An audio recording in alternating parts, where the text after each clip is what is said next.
fiac. Prince. Comment ça, ils ont pas la 4G en Syrie?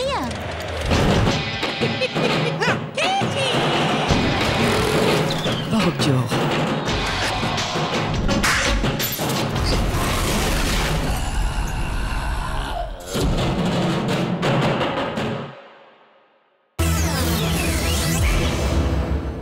Mais enculé, monsieur, c'est pas moi. Bon, attends, où tu vas, toi? Je l'ai pas volé ta lampe. Juste, je la regarde. Bonjour, les jeunes. Ouais, bonjour, monsieur. Ouais, salut. Ouais, enculé, ici, à peine tu regardes une lampe, t'es un voleur. Ouais, c'est pas bon, ça, enculé. Oui. Bonjour, Farid. Ouais. Alors, les jeunes, je vous ai fait venir ici afin de mieux connaître vos envies, vos besoins, voyez-vous. Ouais, c'est-à-dire, moi, je pense qu'au niveau de la liberté d'expression, t'as des enculés. Farid. Bon, qu'est-ce qu'il y a? Tu te fous de ma gueule, toi? Oh non, je rigole. Bah, si un des RS à Jamel dans la vie, c'est de niquer Brigitte Monnier, c'est tout, hein. Va manger ta mère, toi. Ah, parle pas de ma mère, hein. La tienne, elle bouffe la saucisse au pingouin. Ferme ton museau, usurpateur. Oh, arrêtez, putain, il y a monsieur Bouffon, il nous invite. Tout bon. Ouais, il nous invite et toi, tu donnes une image de prématuré de ta tête. Va chier dans ta couveuse, t'as pas d'amour propre, enculé. Tu vois pas qu'il te manipule, l'autre bouffon, là? Tout bon. Non, mais pas du tout. Non, je voudrais savoir quel genre de métier vous branche. Docteur. Ouais, l'autre est docteur. Comme ça, il pourra mater le cul à sa sœur et y a que lui qui l'a pas vu. Ouais, si, je l'ai vu. Ouais, bah moi, comme métier, je voudrais faire champion du monde de basket avec les Bulls de Chicago. Ah, très bien. Vous jouez au basket. Bah non, on joue plus, c'est cet enculé de monsieur Perrault, le requin du deuxième. Ouais, il nous a piqué le ballon. Ouais, donc ça fait du bruit dans la cour à cause de sa femme, elle a le cancer. Elle peut pas dormir. Oui, bien sûr. Mais comme métier, alors? Ouais, et pour faire ministre, monsieur Bouffon, faut faire comment? Tout bon, je m'appelle Tout bon. Eh bien, voyez-vous, j'ai fait l'ENA. Ouais, mais au niveau des études et tout ça? Eh bien, l'ENA. Mais non, je parle au niveau scolarité, CAP, tout ça, il faut quoi? Ah, ça, je ne sais pas, je n'ai pas de CAP. Oh, l'autre, t'es pour aller à l'école? Si, j'ai fait l'ENA. Ouais, c'est honte, l'autre. Oh putain, l'autre, il fait ministre, il a même pas de CAP. Oh, tu m'étonnes que ça merde la France. Ouais. Je suis donc avec Franck. Franck, vous êtes élève de terminale. Il y a un malaise chez les professeurs qui se demandent quel est leur rôle face à des élèves qui ne veulent pas apprendre, qui ne sentent pas la nécessité de l'instruction. Vous le ressentez vous-même? Non, moi, je m'en fous, hein. L'école, ça sert à rien. Le bac, c'est une arnaque. Tu peux pas gagner d'argent avec ça. Bon, allez, vas-y, pose-moi une question à 1000 €. Allez, vas-y. Non, on ne gagne pas d'argent ici. Bah si, la télé, on gagne des sous. Sinon, ça sert à quoi, la télé? Non, c'est pas ça la télé. Bah si. Non. Mais vous regardez quoi exactement? Moi? Mais je regarde tout, moi. Moi, je connais tout. Starac, le Loft, Popstar, Greg le Millionnaire, le Bachelor, à la recherche d'un nouvel star, Fear Factor, Koh-Lanta, tout. Je connais tout, moi. Je voulais que nous parlions du malaise dans l'éducation, de cette sous-culture qui s'installe. Mais t'es prof, toi? Pourquoi? Bah parce que t'es chiant. Ah, pour vous, l'école, les profs, c'est chiant? Bah ouais, surtout ça sert à rien. On gagne même pas d'argent. Oui, mais enfin, il n'y a pas que l'argent. Ben, y a quoi alors? Il y a l'intelligence, la culture, l'instruction. Ah ouais, non, moi je veux pas ça, moi. Non. Ça c'est une arnaque. Moi je veux 1000 €, moi. Ah oui, non, c'est pas possible. Et l'intelligence c'est relatif, hein. Regarde les profs, super intelligents, ils gagnent 1500 € le mois, hein. Alors que moi, rien qu'en répondant à la question de Thierry Roland pendant le match, je gagne 10 000 €, hein. Et pourtant, elle est con, la question. Vous avez déjà gagné?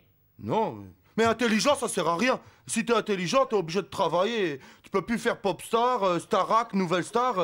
Moi, je préfère être con et riche, moi. Puis d'abord, quand t'es riche, les gens, ils te trouvent pas con. Je comprends mieux le malaise des professeurs, là, du coup. Hein. Ah, ben, tu vois, j'ai bon. Allez, donne-moi 1000 € maintenant. Non. Et puis, si c'est si bien que ça, d'être intelligent, dis-moi pourquoi il y a autant de cons. Alors? Là, j'avoue, Moi, c'est ma filière, moi, con.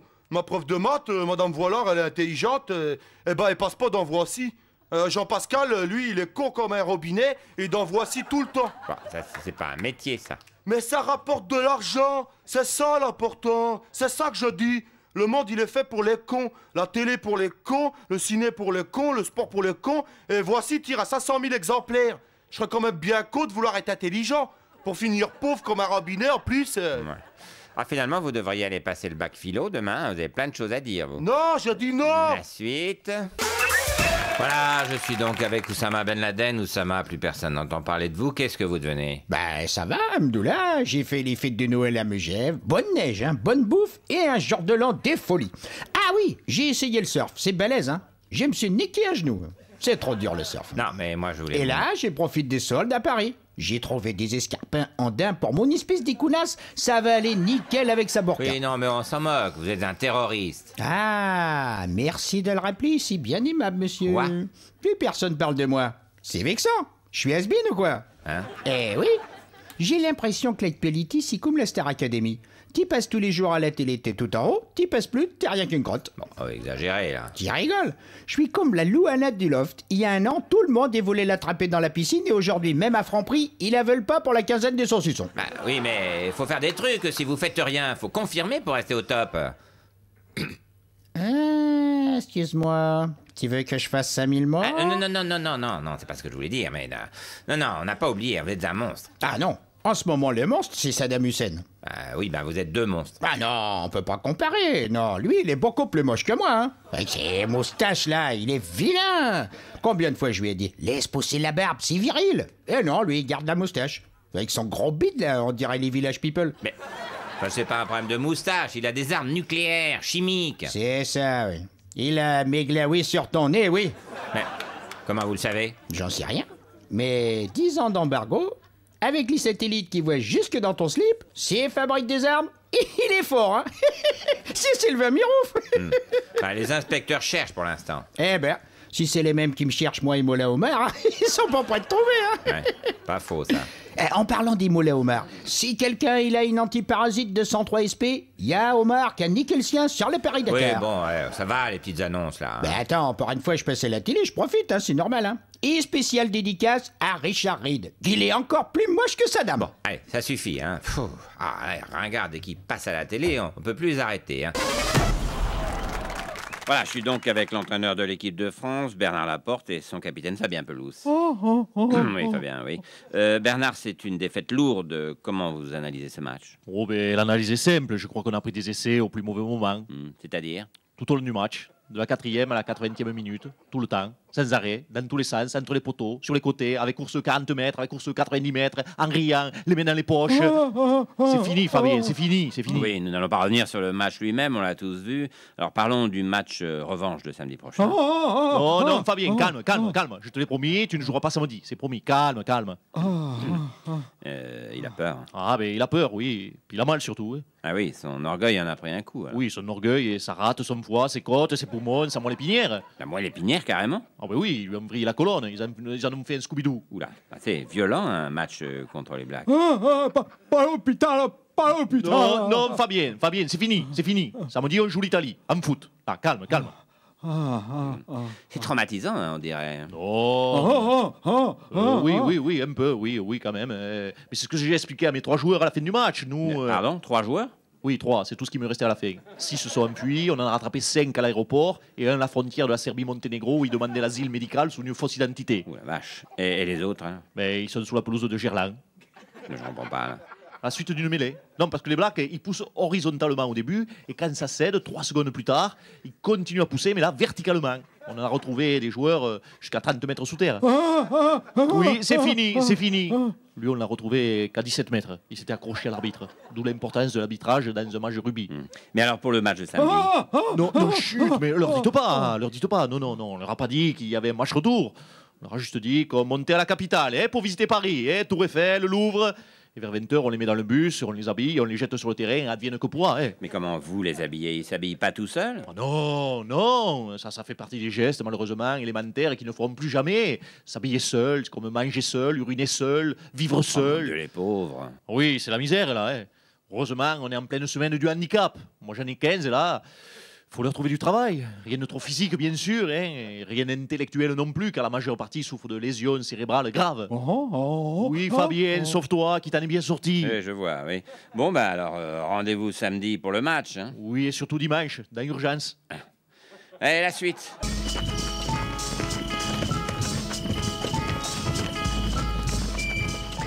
après Les yeux dans les bleus 1 et 2, les documentaires exceptionnels de Stéphane Meunier. Allez les gars, allez! Découvrez les premières images des yeux dans les bleus 3 sur l'épopée de l'équipe de France de rugby en route vers la Coupe du Monde 2007.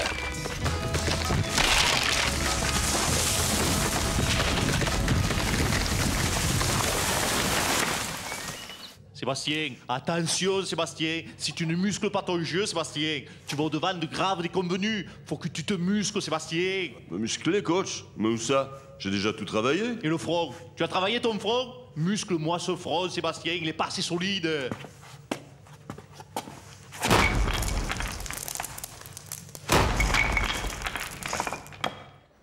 Alors, la composition pour samedi.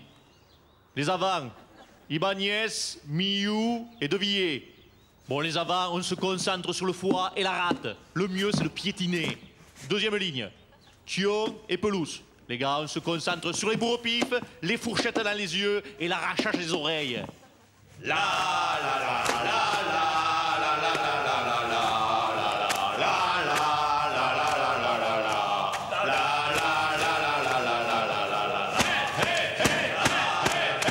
Les yeux dans les bleus 3, interdit aux moins de 100 kilos.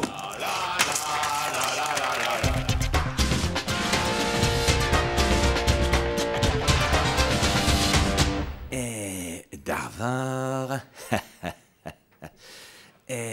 Darvor. Darvor. Ah, le dernier était mieux là, non? Oui, bon, le mec sympa, tu le tiens bien. Maintenant, l'indignation. Ah, c'est abracadabrantesque, Darvor.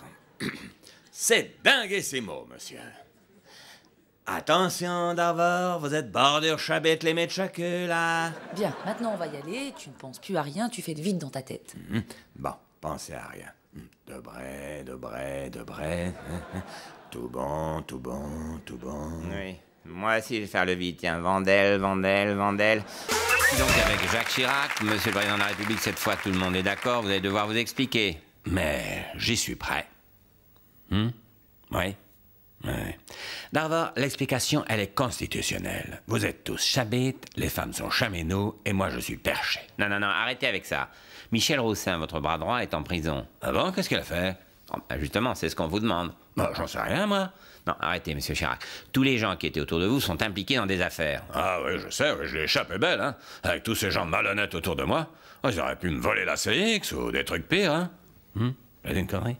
Oui, mais Claude m'a fait mon conseiller, chabite, ça marche pas. Oui. C'est quoi, ça? Ah, c'est rien, c'est mes post-it qui parlent. Ouais. Bon, alors? Très bien. Puisque les Français le veulent, je tiens à m'exprimer solennellement. Ah, envoyez-le...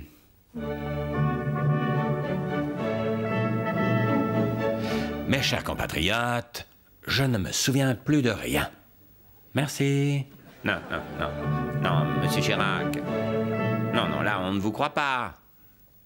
Claude m'a fait mon conseiller, il me croit pas, là. Oh, Chirac, bon Dieu, sois un homme, dis la vérité. Les Français t'aiment, ils comprendront. La vérité aux Français? T'es folle ou quoi? Affronte le peuple, comme Clinton. Mes chers compatriotes, oui, une stagiaire m'a fait chabite avec la bouche.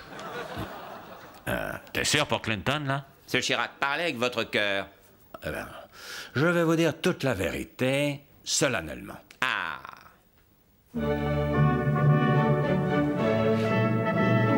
Mes chers compatriotes, j'étais effectivement au courant du financement du RPR. Oui, j'étais au courant de tout ce qui était légal. Le reste, c'est pas moi, c'est un autre type qui venait la nuit pendant que je dormais et qui signait des papiers. Merci. Non, ça non plus, non, ça ne passera pas. Pourquoi? On aurait très bien pu faire ces choses à mon insu. Non, Jacques Chirac, je te jure, à l'insu de mon plein gré, ça marche pas. Mais c'est quoi ça? Ah, une pagaille dans mes post-it, hein? Vous ne parlerez pas alors? Mais qu'est-ce que ça va changer que je parle? Je vais dire quoi? Oui, c'est moi, j'étais au courant de tout, j'étais élu avec l'argent détourné des contribuables. Eh ben d'accord, oui, c'est moi, voilà. Chirac, tais-toi! Bon, Claude, ma fille, mon conseiller à la con, laisse-moi faire, je maîtrise. Voilà, je l'ai dit, c'est moi. Et alors? Ça change quoi? Vous allez me mettre en prison, vous êtes tous chabites et je suis intouchable. Alors, on fait quoi maintenant? Vous ne pourrez même pas vous représenter en 2002, et comme vous avez fait les mêmes choses que Michel Roussin, vous irez en prison. Mais non, Darvor, mais non! Regardez ces mains. J'ai une main à vache et une main à chabite.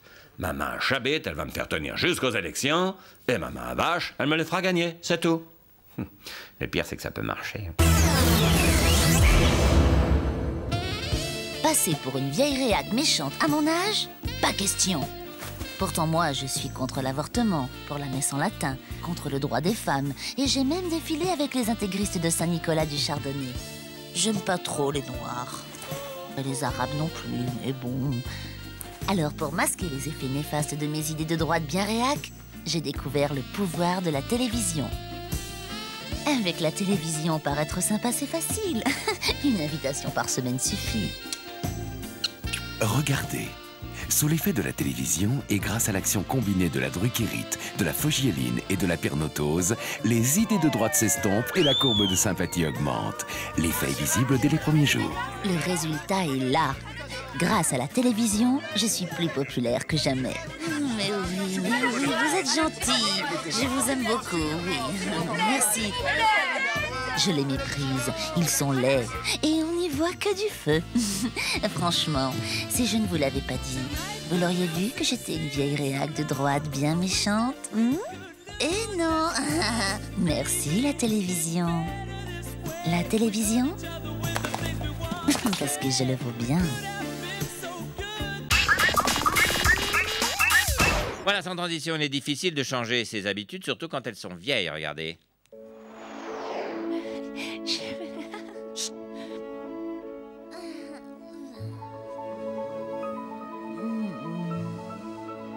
J'ai faim.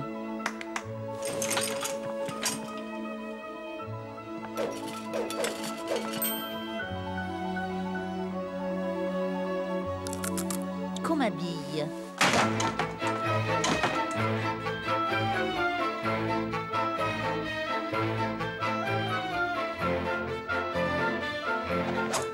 Bernadette Chirac. Elle vivait depuis toujours dans un monde où elle ne payait rien. Oh, fais chier le mode. Je veux aller voir la plus grande omelette du monde. Qu'on amène mon avion. Pour lui éviter un choc dramatique, son entourage lui cachait que les privilèges avaient été abolis et qu'en France, il n'y avait plus de reine. Je veux aller en vacances. Qu'on me construise un hôtel au bord de la mer. Ouais, tout de suite. L'île Maurice, ça va? Malheureusement, un jour, au fort de Brégançon, laissé seul par ses proches, le drame survint.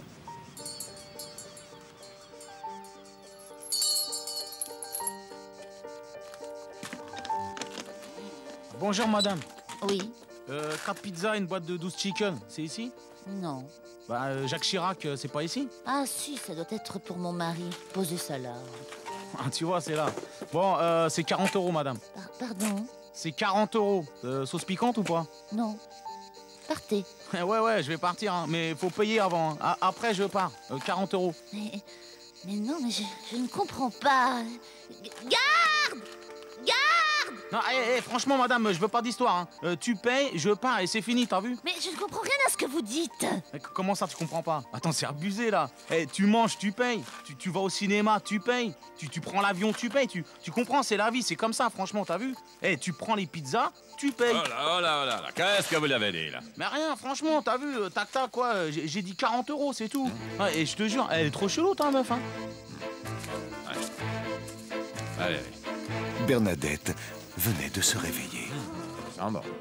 Plus de privilèges? Non. Goodbye Louis XVI. Et il nous faut payer comme de vulgaires valets? Ouais, normalement, ouais, mais c'était il y a 200 ans, l'abolition des privilèges, hein. J'ai eu le temps de m'organiser depuis. T'inquiète, on paye rien, comme avant. Mais je ne suis pas reine, alors? Ah non, ça non. Mais alors pourquoi me l'avoir fait croire tout ce temps? Hein? Ah, comme ça me fait marrer de te déguiser. Ah, il est rigolo ton chapeau, hein? Je suis arrivé par hasard dans un monde sans pitié. J'ai été entraîné malgré moi dans une guerre qui n'était pas la mienne. J'ai dû me battre. D'hésitation, en échec, j'ai perdu la raison. Osons. Pour abattre mon ennemi, je n'avais pas beaucoup de temps.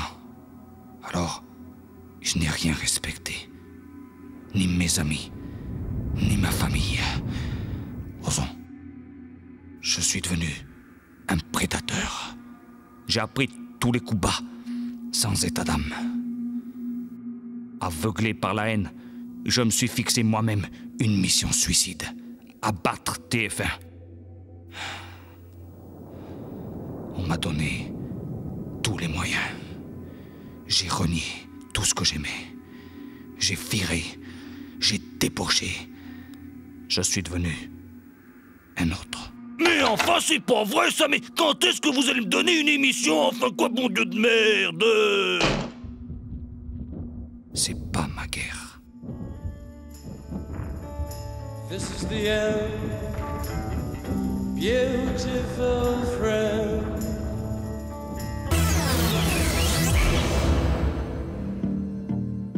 Aujourd'hui, Kim Kardashian nous accueille dans une de ses villas de Los Angeles. Ça, c'est Kanye et moi à Saint-Tropez. Là, c'est nous à Saint-Barth. Là, on est sur la muraille de Chine. Et là, dans la baie d'Along. Et malgré cette vie incroyable, Kim n'en reste pas moins une maman comme les autres. Depuis qu'il est arrivé, ça a bouleversé ma vie. Ça peut paraître un peu idiot, mais je n'arrive pas à le laisser tout seul. Même quand je suis avec Kanye, je pense tout le temps à lui. C'est ma raison d'être. Ah, ça n'est pas normal. Ça fait 10 minutes que je ne l'ai pas entendu, ça lui arrive jamais.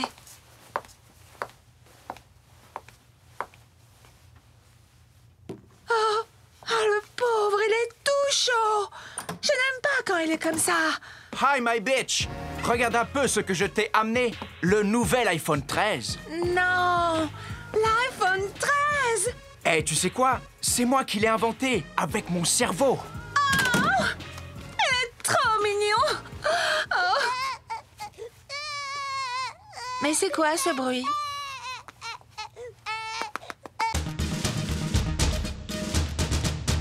Sans transition, football encore, l'affaire OMVA aura marqué à jamais les hommes, regardez.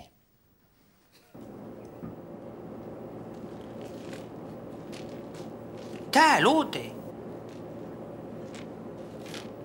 Picasso, c'est quoi la corruption? La corruption, c'est quand tu triches pour de l'argent. Ah, ok. Et toi, Picasso, t'as déjà été corrompu? Putain, Jean-Pierre, arrête! Dis pas ce mot, t'es fou ou quoi? La corruption, c'est l'inverse de la morale. Un vrai homme, jamais il se laisse corrompre, jamais! Excuse! Oula, comment qu'il s'énerve pas, lui? Putain, corrompu.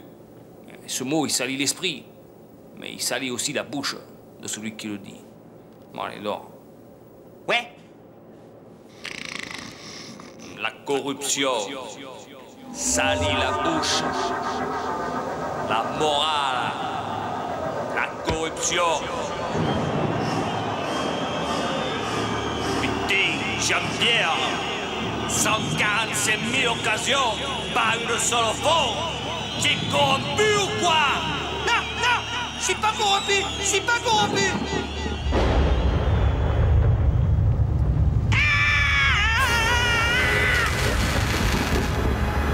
Et ça, c'est quoi? Je vous jure, c'est pas monsieur. T'es corrompu! Non!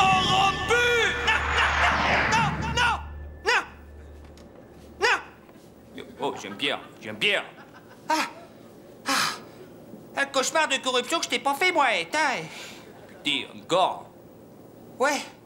En tout cas, j'ai pris une grande décision pour la combattre, la corruption, moi. Ah bon? Et laquelle, là? Bah, j'arrête le cacolac. Oh, putain.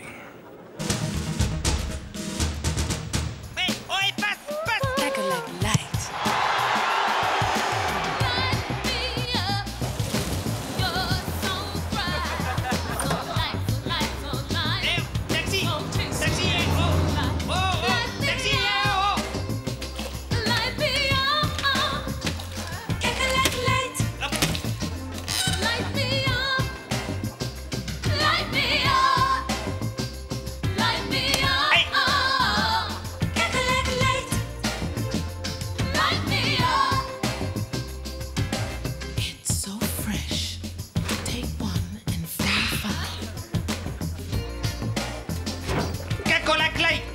Moins de sucre, plus de patates. Vous êtes européen et l'arrivée massive de migrants vous angoisse? Alors découvrez le premier mur anti-migrants individuel. Léger et robuste, il vous permet de vous déplacer sans risque au cas où vous croiseriez des migrants. Élaboré par les meilleurs scientifiques hongrois, le mur anti-migrants individuel vous garantit tranquillité et sécurité où que vous alliez. Et il se décline en plusieurs coloris.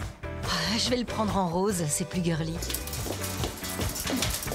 Salut Martine. Salut Gérard. T'as croisé des migrants, toi? Non, pas un seul. Comme quoi, ils fonctionnent vraiment bien, ces murs anti-migrants. Carrément. Le mur anti-migrants, un produit made in Europe. Voilà, sans transition, vague migratoire. Si le nombre de morts est en constante augmentation, c'est à cause de passeurs peu scrupuleux, regardez.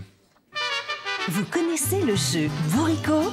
Ce jeu où il faut accrocher le maximum d'objets sur le dos du bourricot sans déclencher les ruettes de la mule.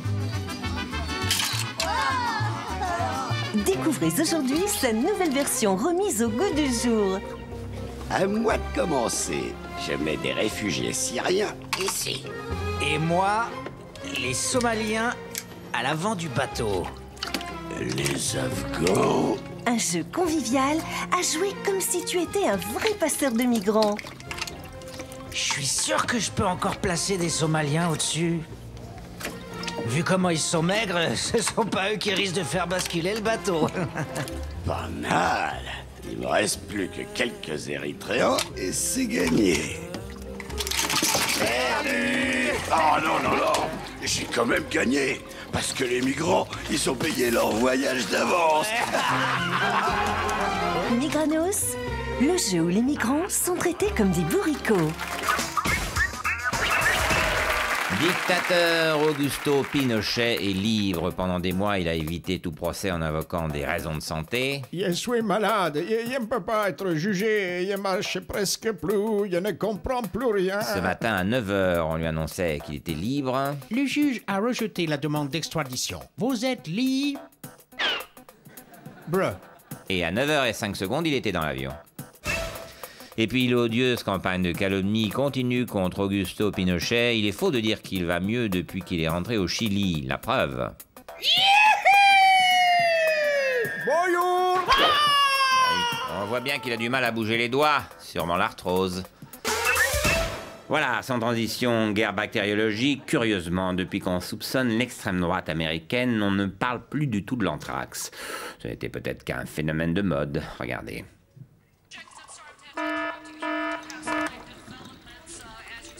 Salam alaikum. Ça va, j'ai regardé la télé, j'ai bois un thé, j'ai fait mon courrier. Tranquille. Et toi? Pareil, je regarde la télé, j'ai bois un thé, j'ai fait mon courrier. Anthrax! Attends, j'ai un R2.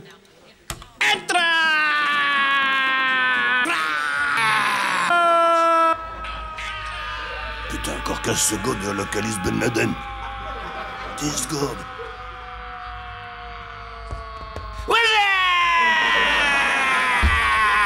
Raccroche, on est sur l'écoute.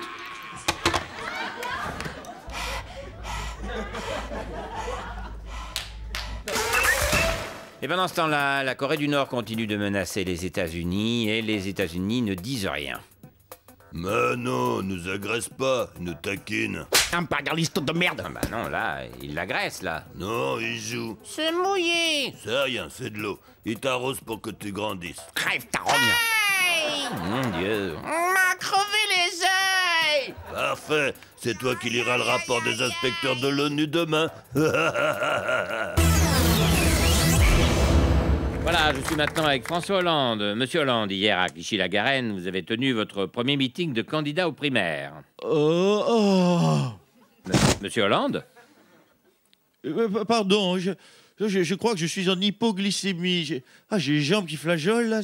Vous voulez un sucre? Non, j'ai pas droit. À une boisson sucrée, alors? Non, je n'y ai pas droit non plus. Je suis à 14 calories par jour. Ça ne me dit pas grand-chose. Ça correspond à quoi, 14 calories? Une demi-sardine. Mais vous allez tenir le coup? Oui, bien sûr, ça va aller, j'ai l'habitude. Oui, bon, alors revenons à votre campagne. Votre premier meeting s'est bien passé. Vous devenez un concurrent sérieux pour Dominique Strauss-Kahn. Monsieur Hollande? Cette fois, c'est sûr, je suis en hypo. Hein. Je comprends pas. J'ai pris un bon petit déjeuner lundi. Lundi, mais on est jeudi. Oui, j'en prends qu'un par semaine. C'est vrai que votre transformation physique est spectaculaire. Oh, j'ai perdu 27 kilos en un mois. Encore en hypoglycémie? Non, là c'est l'émotion. Ça y est, je suis maigre. Je m'habille en small. Alors justement, puisque vous avez réussi votre régime, on peut peut-être se concentrer sur la politique? Évidemment. Alors, quelle est votre qualité principale par rapport à DSK? Je suis maigre et lui, il est gros. Oh, monsieur Hollande. Oui, désolé, ça tourne un petit peu à l'obsession. Oui, visiblement. Hein. Par exemple, vous ressemblez à un hot dog. Quoi? Pas du tout. Désolé, mais je vois de la nourriture partout. Hier, j'ai mordu ma femme, j'ai confondu avec une laitue. Certains lui reprochent d'être parti trop tôt en campagne. Il est surtout parti trop léger. L'événement de ce vendredi 8 novembre, c'est la note de la France qui vient d'être dégradée par Standard & Poor's. La France passe de AA+, à AA.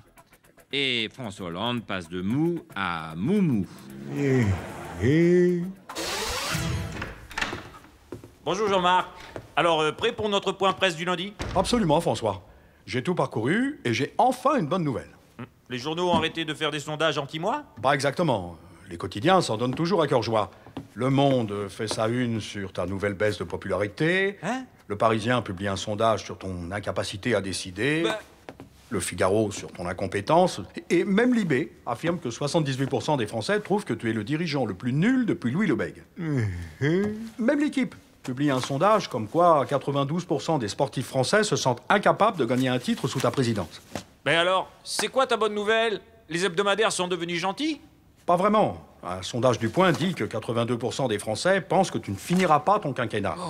Le sondage de l'Express dit que tu seras décapité avant la fin de l'année. Et le Nouvel Obs titre que 79% des Français condamnent tout ce que tu pourras faire à l'avenir. Oh, c'est dur quand même, hein? Et c'est assez général. Elle sort un sondage selon lequel 98% des Françaises pensent que tu es un mauvais coup. Tricomag dit que 9 lectrices sur 10 trouvent tes pulls moches. Mais je porte jamais de pull. 100% des lectrices sont persuadées que c'est justement parce qu'ils sont moches. Mais alors, elle est où ta bonne nouvelle? En tout cas, pas dans Science et Avenir, qui a sondé les scientifiques qui pensent à 88% que tu es un bug dans l'évolution de l'espèce. Ni dans Loutre Magazine, qui affirme que 64% des loutres préféraient leur vie sous Nicolas Sarkozy. Et encore moins dans Bébé Papoum, le magazine des moins de 3 ans, qui pense à 92%, je cite, que le gros monsieur, il est caca. Mais voici enfin la bonne nouvelle. Le Monde des Inuits a publié un sondage comme quoi 100% des Esquimaux préféreraient tomber sur toi plutôt que sur un éléphant de mer pour faire des réserves d'huile. Ah, effectivement, c'est chouette, hein?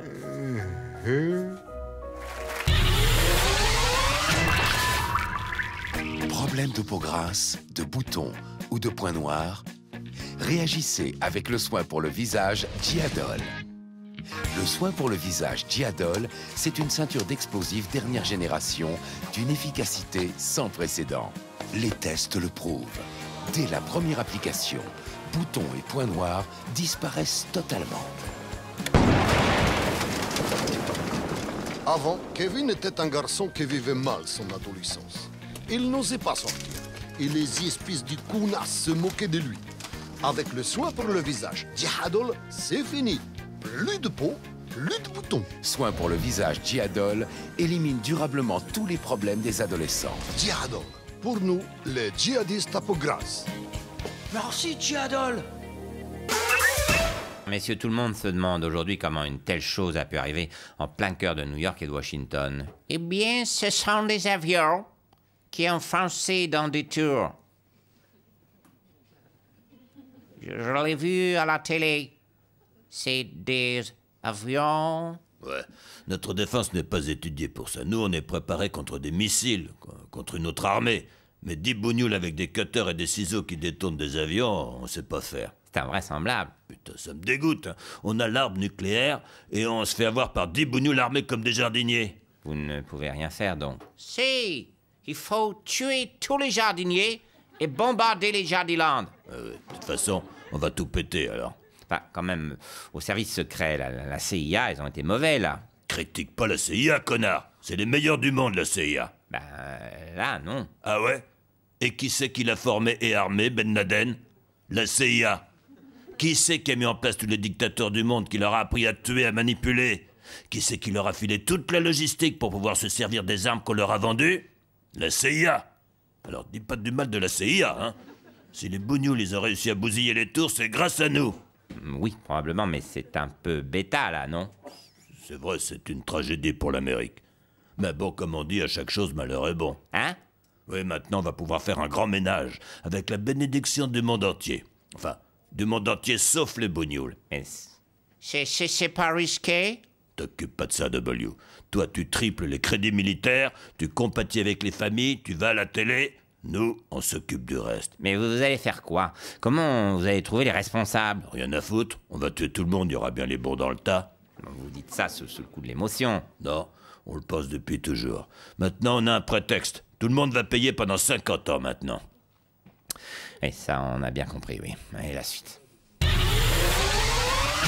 commence bien sûr par l'émotion autour de Charlie Hebdo. Aujourd'hui, une minute de silence a été observée partout en France. À Bordeaux, à Toulouse et à Paris également.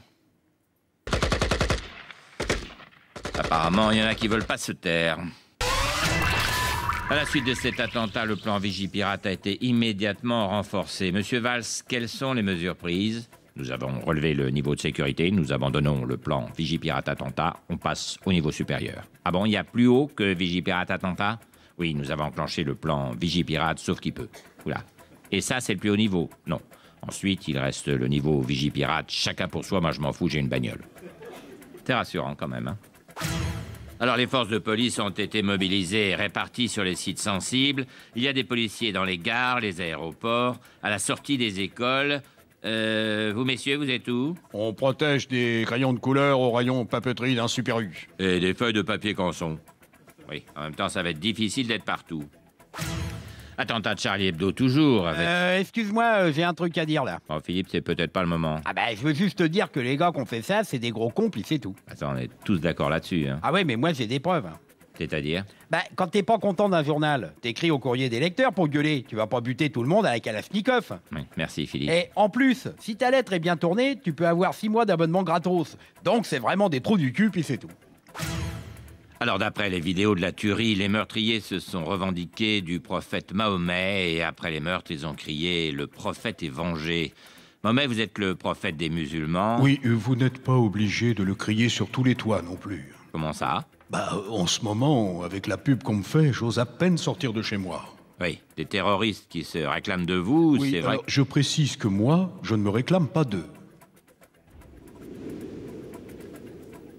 Bonjour, Cabu, dessinateur. On est avec des potes, on peut entrer? Franchement, vous vous êtes bien foutu de ma gueule avec vos dessins, hein. Mais soyez les bienvenus.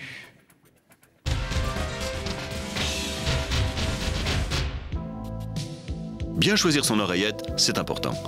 Avant, quand j'avais mes émissions, je prenais des fiches. J'étais pas à l'aise, je me sentais mal. Depuis, j'ai découvert l'oreillette. La qui se voit. On se sent vraiment mieux qu'avec des fiches. Grâce à l'oreillette qui se voit, je me sens à l'aise, je peux parler de tout, aborder tous les sujets, répondre à toutes les questions. Je me sens bien tout le temps. Et en plus, elle se voit. Excusez-moi. Dépêche-toi, Jean-Luc. Ok, JP, on y va. N'oubliez pas, quand vous avez vos émissions, mettez une oreillette qui se voit. Et on peut même se baigner avec. 11 ans. Oui, ok, d'accord, on y va. Voilà, sans transition, télévision, avec toujours cette affaire des salaires des animateurs producteurs de France de Faisons le Point. Et j'ai commencé à avoir des relations sexuelles avec des reptiles dès l'âge de 12 ans. Oui, voilà. Voilà, là nous regardons le service public. Alors, c'est un peu comme dans un pipe show, si on veut continuer à regarder, il faut payer à redevance. Et à 15 ans, j'ai connu mon premier cacatoès. Voilà, oui. Bonjour. Mais parfois il faut mettre plus d'argent. Je suis... Beaucoup plus. Jean-Luc. Encore plus. De la rue. Ah oui, vraiment plus.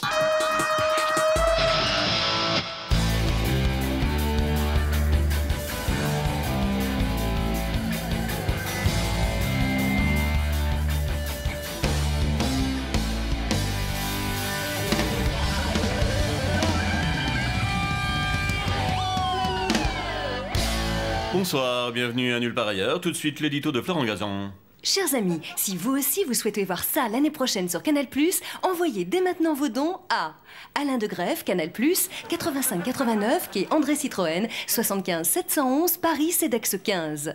Pour engager Jean-Luc, nous avons besoin de 35 millions de francs par an pour son salaire. Oui, je sais, pour vous c'est peut-être beaucoup, mais pour nous, c'est carrément trop. Sans transition télévision, contrairement aux rumeurs, Jean-Luc Delarue continue son émission en janvier. Pour être plus populaire, il a encore enrichi son concept, regardez.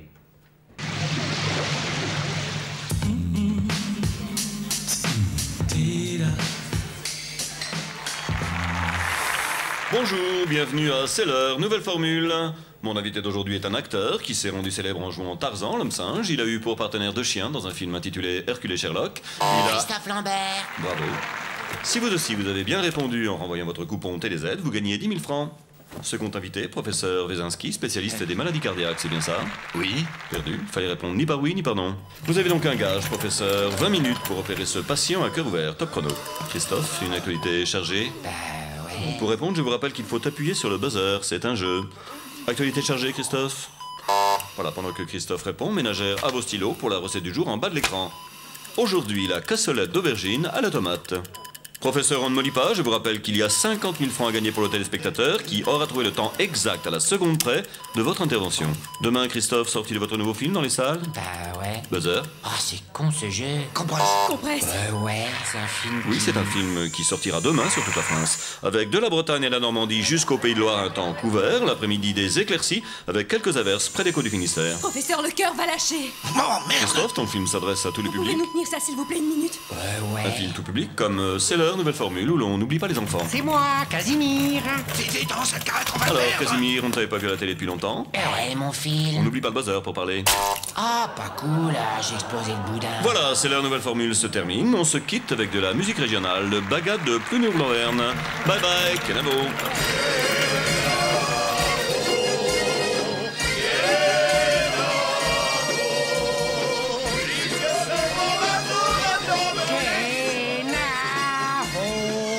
Bon, demain j'ajoute une pincée de Chuck Norris. Ça marche bien en ce moment.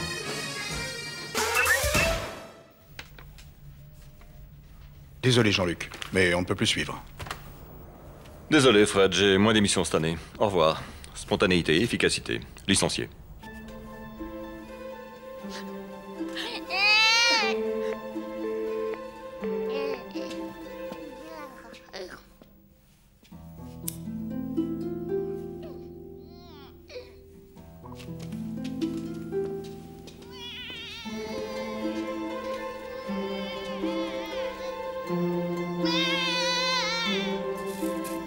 Arthur, mange proprement. Réal, c'est dégueulasse, ça se mange de façon dégueulasse. Tu vas prendre une tarte dans ta gueule, toi, c'est Ouais. tout ce que tu vas gagner. T'es passé à la banque? Non, j'ai pas eu le temps. Tu sais qu'on est à découvert de 2000 €. Ouais, je sais, mais qu'est-ce que tu veux que j'y fasse? Bon. Et t'as des nouvelles de ton rendez-vous pour le boulot? Il devait rappeler aujourd'hui. Et ils l'ont pas fait. Tu vas les relancer? Non, je vais attendre gentiment devant le téléphone. Évidemment que je vais les rappeler, mais qu'est-ce que tu crois? Tu me prends vraiment pour un con, Karine, hein? Ça va, ça va. Bon, Fred, arrête s'il te plaît, tu me parles autrement. Je te parle comme je veux, tu m'emmerdes pas, sinon tu vas prendre une tarte dans ta gueule, c'est tout ce que tu vas gagner. Bah amuse-toi à ça et je me tire. Bon, bah, puisque c'est comme ça, tiens.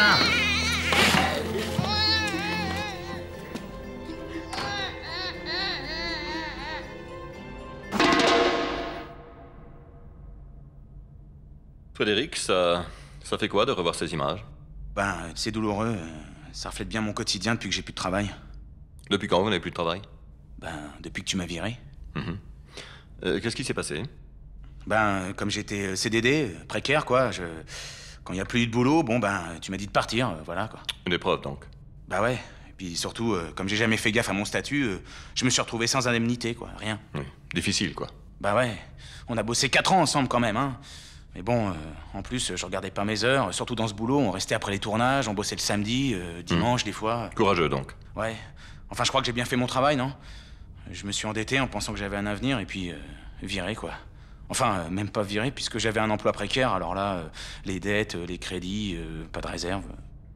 Aujourd'hui, vous êtes en pleine révolte contre ce monde injuste, c'est ça? Ouais, c'est ça, ouais. Enculé, va. Une vie difficile. Frédéric, est-ce que c'est encore plus difficile depuis que votre femme est partie? Elle est pas partie, ma femme? Si, avec les enfants. C'est le prochain sujet de jour après jour. J'ai quitté mon mari parce que c'est un raté.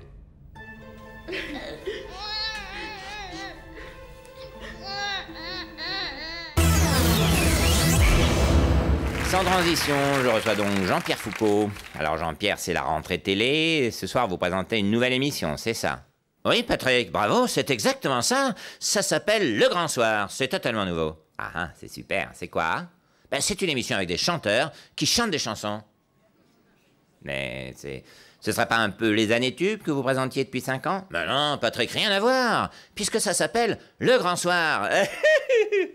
Ah ben oui, bien sûr. Ah, vous savez, Patrick, mon public ne me pardonnerait pas si je faisais la même chose. Hein. Depuis que j'ai présenté Qui veut gagner des millions, je suis un homme nouveau, avec une stature. Vous n'avez pas remarqué? Ah oui. Maintenant, M. Moujotte, il me confie des émissions avec du fond dedans. C'est génial. Vous recevez qui ce soir? Patrick Bruel, Enrique Iglesias et la troupe d'Ali Baba. Et pour le fond, Laurent Gérard, Lou Béga et la troupe de Roméo et Juliette. Je vous assure, c'est les années tubes, là. Ah non, rien à voir, Patrick, puisque ça s'appelle Le Grand Soir. Oui. Bon, je vais formuler ma question autrement. Jean-Pierre. Oui, Patrick? Votre émission, Le Grand Soir, est-elle pareil qu'avant? Une émission de fond? Pire qu'avant? Pathétique. Votre réponse, Jean-Pierre. Fastoche, réponse B. Une émission de fond. Je vous rappelle vos invités de ce soir. Patrick Bruel, Laurent Gérard et Ali Baba. Oh là là là là. Ah, vous me mettez le doute d'un coup, là. Ah, je reste sur la réponse B. Une émission de fond. C'est votre dernier mot, Jean-Pierre? Oh là là là là là. Joker, je vais prendre le 50-50. C'est votre droit, Jean-Pierre. Nous enlevons donc 2 des 4 réponses. Ah ben mince alors. Ah, j'ai bien fait de le prendre, dis donc, le Joker. J'étais sûr que c'était la réponse B, moi. Alors, Jean-Pierre, votre émission est-elle pire qu'avant ou pathétique? Oh là là là là là là là. Il ne vous reste plus qu'un joker. Je vous demande de réfléchir. Oh là là là là là là là là. Jean-Pierre. Ah, j'ai tout perdu, là. Ah, j'ai plus aucune idée, moi. Ah, je vais appeler un ami, alors. C'est votre droit. Ouais, c'est Moujotte, j'écoute. Allô, monsieur Moujotte, c'est Jean-Pierre Foucault. Dites, pour mon émission de fond, là, je doute d'un coup, moi. Ah, crotte. Pas de chance, on a été coupé. Jean-Pierre, votre réponse, pire qu'avant ou pathétique? Je peux vous aider un peu en vous disant que les deux sont valables. Ah là là là, c'est difficile, hein? Bon, je vais dire, mon émission est pire qu'avant. C'est votre dernier mot? Elle est pire qu'avant et c'est pathétique. C'est vous qui l'avez dit. La suite. Le journalisme de terrain, plus qu'une profession, un sacerdoce, une véritable passion. Le journalisme de terrain, ou plutôt les journalismes. Le journalisme d'investigation qui demande discrétion, rigueur et ténacité. Le correspondant de guerre, un journalisme fait de courage et parfois même d'héroïsme. Le journalisme sportif fait d'enthousiasme et d'émotion. Et puis, il y a Stéphane Bern. Et là, je dis au comte Ambrosiano... Oui, qu'est-ce que vous avez dit? Qu'est-ce que vous avez dit? C'est pour célébrité. Un journalisme mondain fait de petits mouvements saccadés sur la jambe des grands de ce monde. C'est un peu réducteur. Je peux donner des petits coups de langue aussi. Prince. Sans transition journalisme, tous les journalistes sont-ils connivants ou certains cherchent-ils vraiment à dire les choses comme elles sont? Regardez.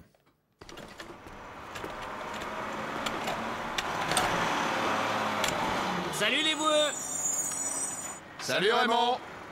Bonjour Stéphane! Mes hommages Raymond! Alors qu'est-ce qu'on a ce matin? Eh bien, il y a Sting qui est arrivé hier, mais enfin, rien de spécial. Sinon, on a du chanteur américain, Lou Diamond. On peut dire qu'il nous fait du baroque celui-là. Hein.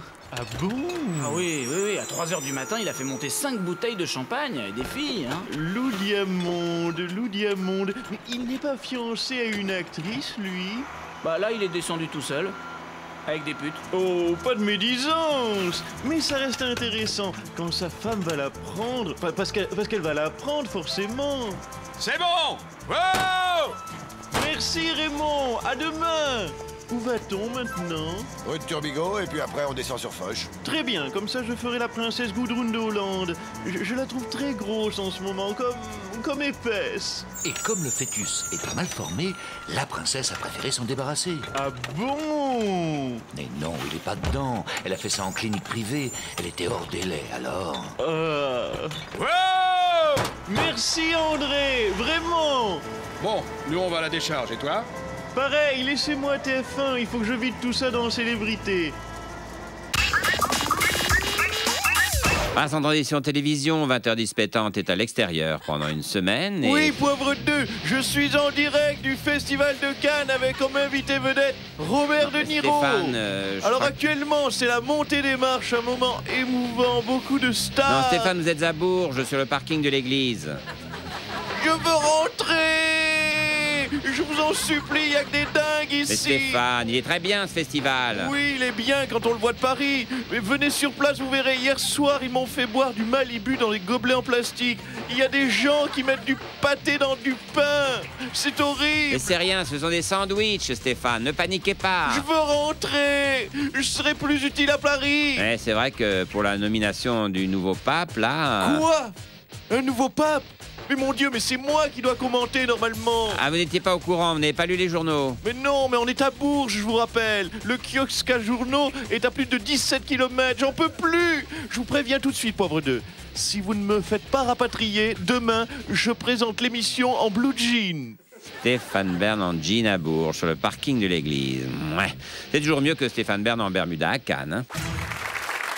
On commence par la victoire de Nathalie Kosciusko-Morizet aux primaires parisiennes de l'UMP. C'est une brouteuse. Pardon? NKM est homosexuelle, c'est une goudou. Mais ça va pas, non? N'est pas recommencé comme chez Ardisson à dévoiler la sexualité de tous les élus. Mais enfin, Poivre 2, François Hollande voulait la transparence, j'ajoute ma pierre à l'édifice. Oui, ben non, hein. Ça dérape ce débat sur le mariage gay quand même. Politique française, toujours, malgré la volonté du gouvernement, les députés socialistes refusent de voter la loi sur la publication des patrimoines, avec en tête le président de l'Assemblée, Claude Bartolone. PD comme un phoque. Mais Stéphane... Claude Bartolone est de la jaquette, voyons, Poivre 2, tout le monde le sait. Mais on s'en moque. Oh, ne faites pas votre étonné. Si vous saviez le nombre de gays qui sont députés de la République, vous tomberiez de votre fauteuil. J'ai ici la liste. Non, Stéphane, stop. Ah, il est pénible, lui. Salut mon patoche, elle est là, Lise Lucet? Oui, Patrick, elle est sur le plateau. C'est génial. Élise, ma chérie, tu te prends trop la tête, là, cache investigation. On est sur le service public, merde. Ah oui, justement. Informer, c'est une des missions de France Télévisions. N'importe quoi. Ça, c'est des trucs d'un télo, là. Le service public, c'est pour se marrer. Les Français, ce qu'ils veulent, c'est boire du pinard et parler de cul. Ah, si vous le dites.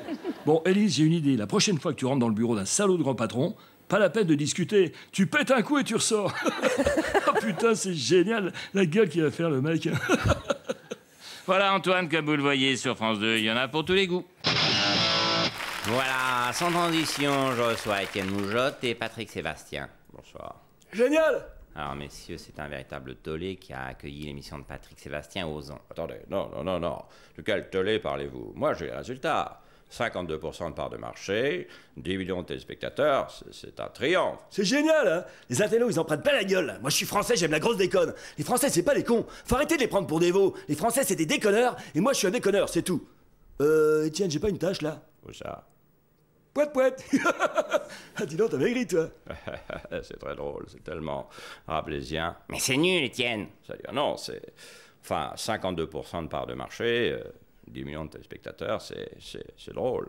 Et encore, pour la première, j'y suis pas allé à fond. Hein. Tu vas voir la deuxième. Je vais parler de la peine de mort pour les tueurs d'enfants. J'ai un sketch génial, super déconne. Mais c'est complètement d'imago. Ah, c'est des trucs d'intello, ça. T'es un intello, toi, c'est pour ça. Tiens, choisis un chiffre de 1 à 4. Je sais pas, 2. Gagné.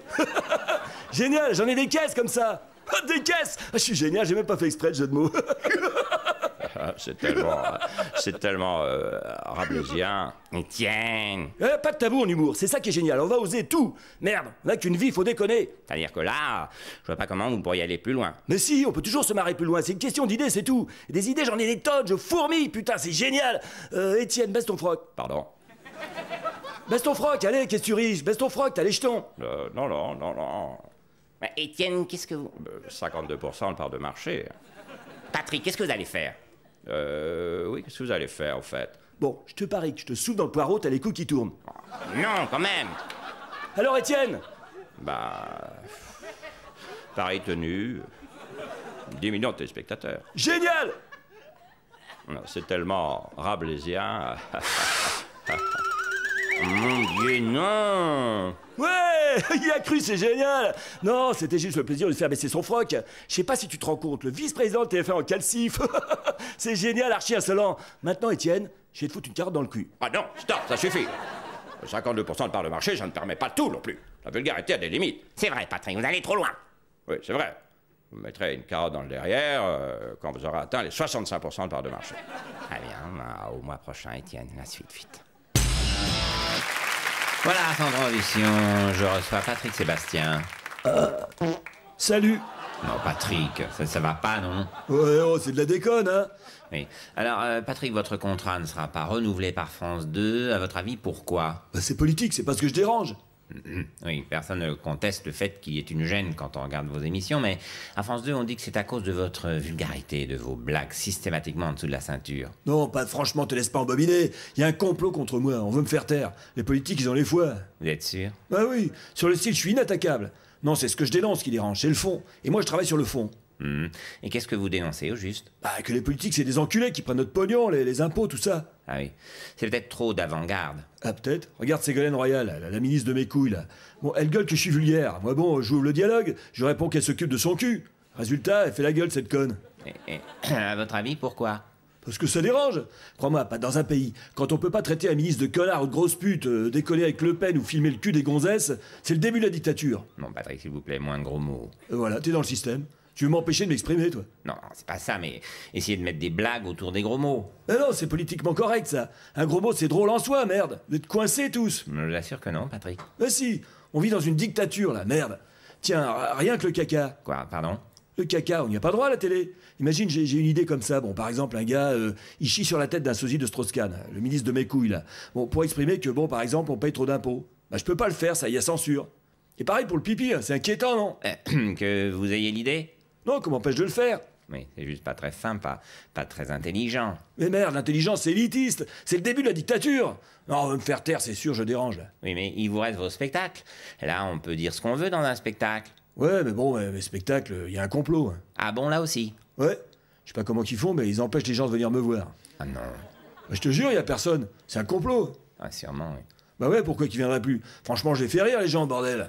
C'est-à-dire qu'en fait, vous ne faites pas vraiment rire les gens, vous les chatouillez sous les bras. Les bras? Ah, les couilles, tu veux dire, non? Si vous voulez. Et peut-être que les gens sont moins chatouilleux en ce moment. La merde, être moins chatouilleux, c'est le début de la dictature. Oui, sûrement, c'est politique.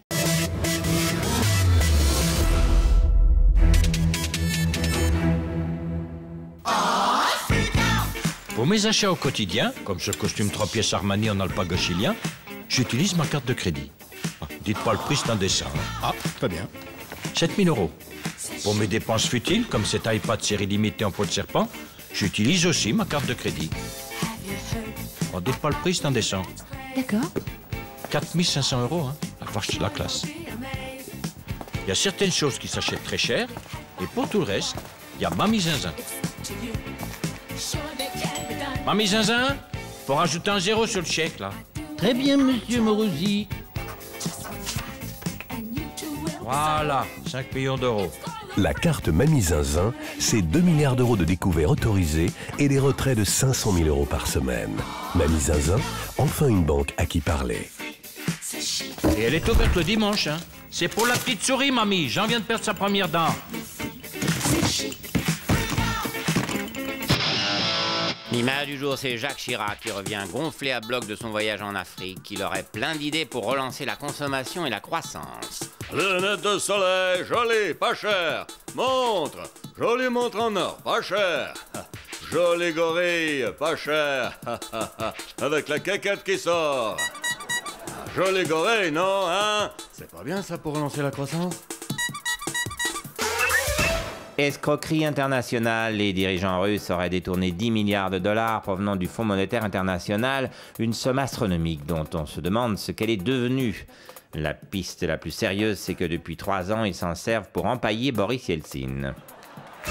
Économie au ministère du Budget, on vient de découvrir 20 milliards de recettes fiscales supplémentaires qui viennent s'ajouter aux 25 trouvées par hasard par terre le mois dernier. Alors, monsieur Jospin, on pourrait... Oui, non, j'ai du travail. Et ça fait en tout 45 milliards supplémentaires, vous allez pouvoir faire plein de choses et... C'est plus compliqué que ça, c'est pas vraiment de l'argent. Enfin, 45 milliards, c'est pas rien, hein. Écoutez, une bonne fois pour toutes, le gouvernement n'est pas riche.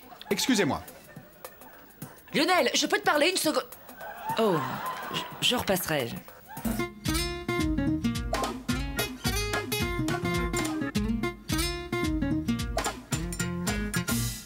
Bonjour. Eh ben voilà, ça y est, on y est à l'euro.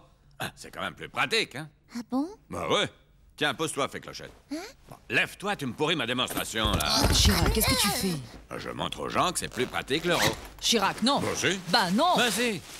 Avant, j'avais besoin d'un grand coussin carré pour planquer des fonds secrets. Maintenant, grâce à l'euro, la même somme, elle tient dans un petit coussin de canapé. Chirac. On dira ce qu'on veut, c'est quand même plus pratique. En plus, c'est plus douillet. David... Toi, un jour, je vais t'en coller une. Je vais te faire gicler de tes bas avarices.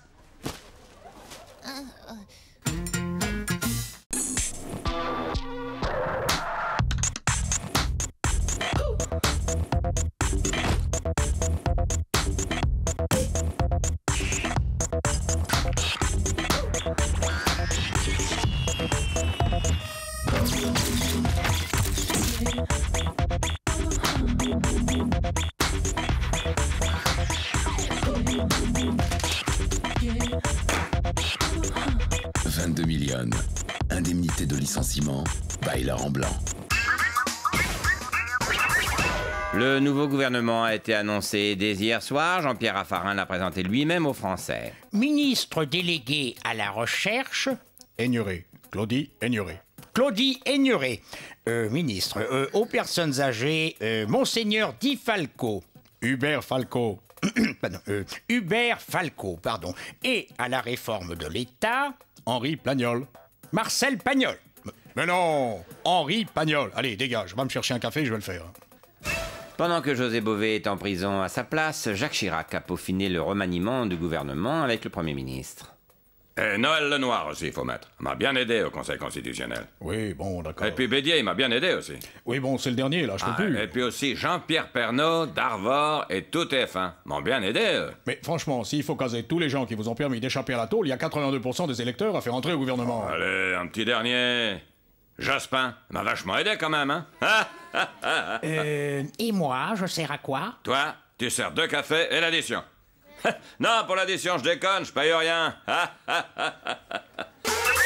Voilà, sans transition politique, Jean-Pierre Raffarin est toujours là. Malgré les défaites, Jacques Chirac l'a dit, il ira jusqu'au bout de son mandat. Regardez.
Non mais, je sais pas, mais faudra bien penser à changer quelque chose un jour. T'as raison. Faut y changer l'eau à Raffarin, sinon il va clamser. Oh, et... De nouveaux ministres inconnus ont donc rejoint d'anciens ministres inconnus. Il faut se dépêcher d'apprendre tous ces nouveaux noms. Monsieur François Hollande. Monsieur Jean-Marc Ayrault. Monsieur Laurent Fabius. Une femme mal habillée. Un homme avec des cheveux gris mi-longs. Un blond avec une cravate. Oui, c'est dur pour tout le monde, ces nouvelles têtes. Hein. Voilà, je suis donc avec Rachida Dati, ministre de la Justice. Madame Dati, il semblerait que vous ayez menti sur votre parcours scolaire. Vous n'avez pas les diplômes que vous prétendez avoir. C'est très dur à entendre, ce genre de choses. Ça me touche au plus profond de mon être. Vous savez, moi, on ne m'a fait aucun cadeau. J'ai dû me battre pour tout. Oui, vous avez un parcours atypique, mais est-ce que vous avez menti sur votre CV? Mais mes diplômes, je me suis battue pour les avoir. On me les a pas donnés. Je me souviens, j'avais 2 ans à peine et j'allais à l'école à pied, dans la neige. Il faisait froid, mais comme je suis dure au mal, je n'ai jamais rien dit. Oui, ça n'a pas dû être facile. Mais vos diplômes? Mes diplômes? Mais vous savez, dans la vie, j'ai dû me battre pour tout. Je me souviens, quand j'avais 5 ans, quand je rentrais du collège, j'étais obligée d'aller chasser pour nourrir ma famille, mes petits frères, mes petites sœurs. Parce que moi, on ne m'a jamais rien donné. Oui, ça ne répond pas à ma question, mais... Quand j'avais 10 ans, j'étais passionnée de mode. Et je me souviens, avec mes petites mains, je fabriquais des jupes plissées avec les peaux de bêtes que j'avais tuées dans la forêt en rentrant de l'école. Vous savez, ça a été difficile. Je vois ça, oui. Mais quand vous aviez 25 ans, vous les avez eus, vos diplômes, ou pas? Vous savez, à 25 ans, je m'en souviens comme si c'était hier, je rampais. Vous rampiez? Oui, j'avais les 2 jambes brisées. Je m'étais battue avec un requin en allant chercher du thon pour faire un carpaccio pour nourrir mes 11 frères et sœurs. Parce que moi, on ne m'a jamais rien donné. Le thon, il fallait que j'aille le chercher moi-même si j'en voulais. Revenons à vos diplômes, Madame Dati. Apparemment, celui d'HEC qui figure sur votre CV, vous ne l'avez pas eu. HEC a confirmé d'ailleurs. HEC, je me souviens de cette école. Elle était sur une île, au milieu du lagon, et j'y allais en pirogue. Une pirogue que j'avais construite moi-même, avec le bois du seul meuble de notre petite maison, le meuble dans lequel mes petits frères et mes petites sœurs rangeaient leurs petites affaires, parce que moi, on ne m'a jamais rien donné. Rien. Oui, on a bien compris. Mais HEC dit que vous n'avez pas eu votre diplôme. Ah, ils disent ça. Eh bien, qu'ils viennent voir dans mon garage la pirogue d'HEC. Elle y est toujours. Bon, je ne sais pas si elle a eu ses diplômes, mais elle a quand même eu un drôle de parcours. Hein. Elle était si pauvre que de sa courte vie, elle n'avait mangé que des cailloux. Et bien qu'elle soit née sans jambes, elle décida de quitter sa Bourgogne natale pour trouver du travail à Paris. Progressant vers le nord, en suivant jour et nuit l'étoile polaire,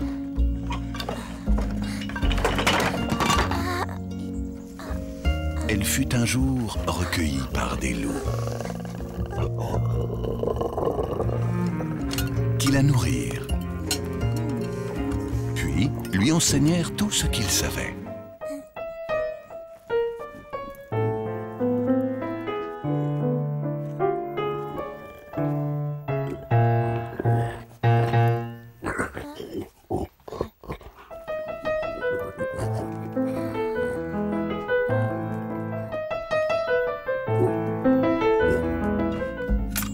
Devenue grande, ses amis loups lui greffèrent une nouvelle paire de jambes et en firent une adulte accomplie.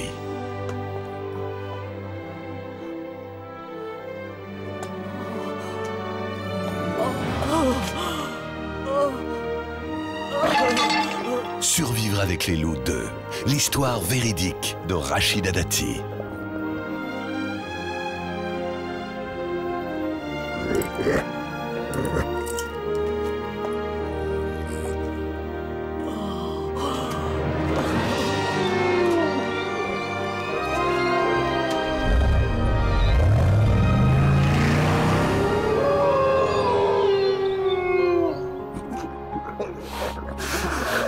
Et cette fois, tout est vrai.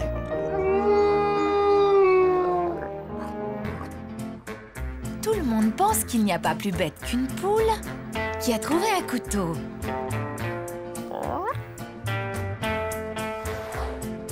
C'est parce que vous n'étiez pas là le jour où Roselyne Bachelot a appris qu'elle était ministre de l'écologie. Oh bon!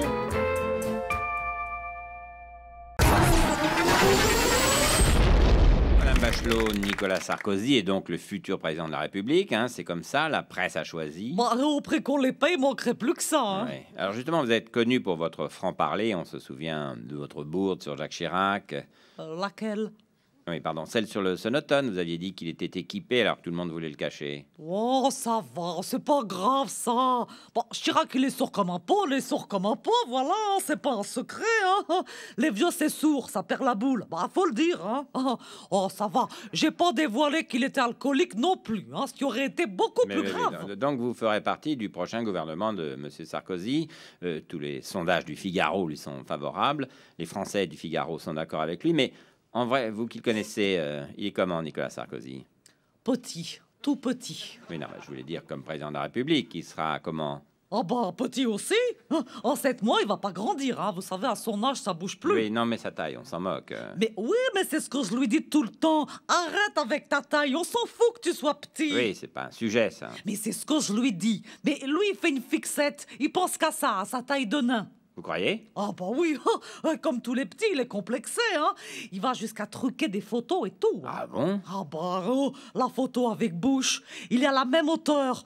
Bush, il fait 1m85 et Nicolas 1m58, alors c'est ridicule. Je lui dis, assume ta petite taille. Non mais c'est un détail, sa taille, enfin. Oui, mais imaginez que les Français découvrent qu'il ment sur sa taille. Ils vont penser qu'il ment sur tout le reste. Eh ben, ils auront raison. Oui, donc c'est un sujet tabou, sa taille. Ah bah oui. Oh là là, oui, pouf.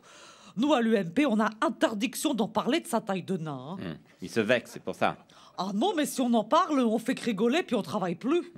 En tout cas, la taille n'est pas déterminante des qualités de quelqu'un. Oui, bah, je lui dis tout le temps. Il y a plein de petits qui ont bien réussi. Passepartout, Gérard Rolls, Alain Giresse. Et ça l'a rassuré, ça? Ah oui. Mais pour être sûr, il a remis 3 cm à ses talonnettes. Oui. Bon, bah merci, je crois qu'on a bien fait le tour. Je rappelle que vous êtes soutien de Nicolas Sarkozy. Ah oui, moi, Nicolas, je serai toujours derrière lui. Vraiment? Ah bah oui, hein.